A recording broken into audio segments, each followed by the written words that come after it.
Hello everybody, welcome back to my channel, The Medieval Reader. My name is Fariba, and today I would like to share with you the 5 books, all dealing with the Middle Ages, that I would like to read this summer. I've noticed that all over BookTube, people have been sharing the books that they would like to get to this summer, so here are my books. So the first book is Montaillou, the world-famous portrait of life in the Middle Ages, by Emmanuel Leroy-Ladurie.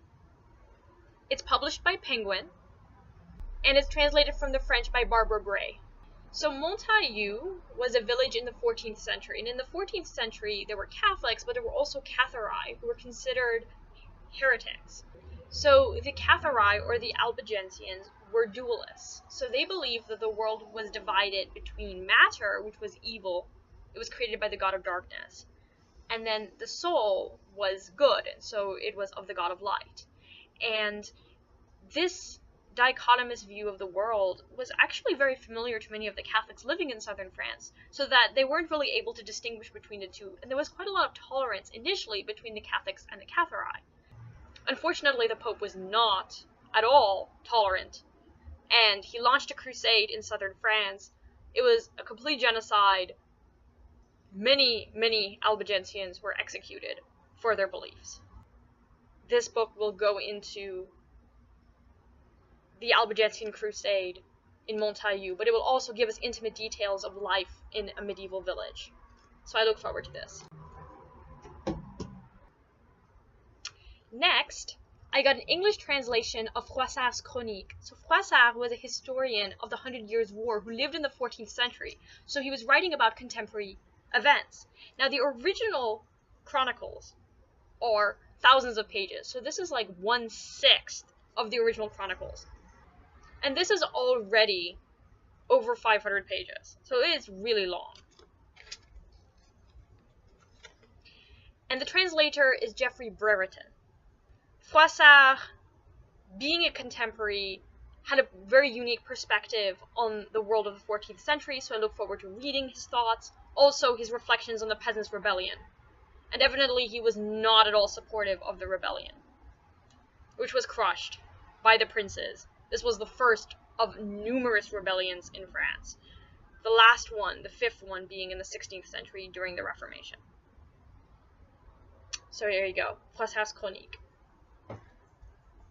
Then I got a collection of English poems written in Middle English, but has been translated into modern English by Betty Radis.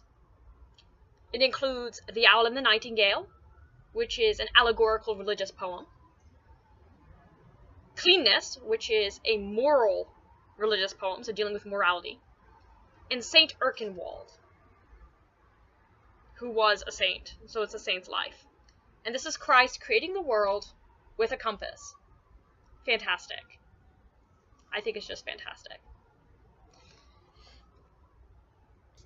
Then I got a history book, Gold and Spices, The Rise of Commerce in the Middle Ages, by Jean Favier, who's a medieval French historian.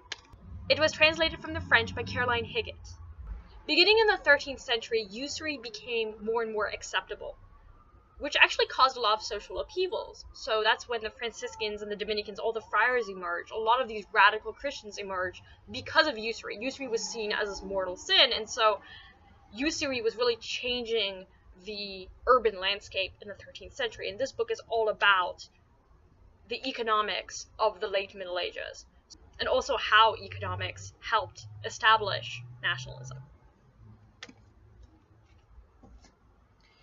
And finally, I'm kind of cheating. Rabelais was actually a Renaissance humanist, but he lived in the early 16th century, so we can consider him late medieval if we want. Rabelais was a Franciscan priest turned humanist who wrote satires ridiculing the Catholic Church, society in the 16th century. He's responsible also for distinguishing between the Middle Ages and the Renaissance, like seeing his period as distinct from previous centuries. Now, I really do want to read Rabelais in the original language, but he wrote about 2 giants, Gargantua, in English Gargantua, and Pantagruel. And both stories are in here, and this is a very old translation.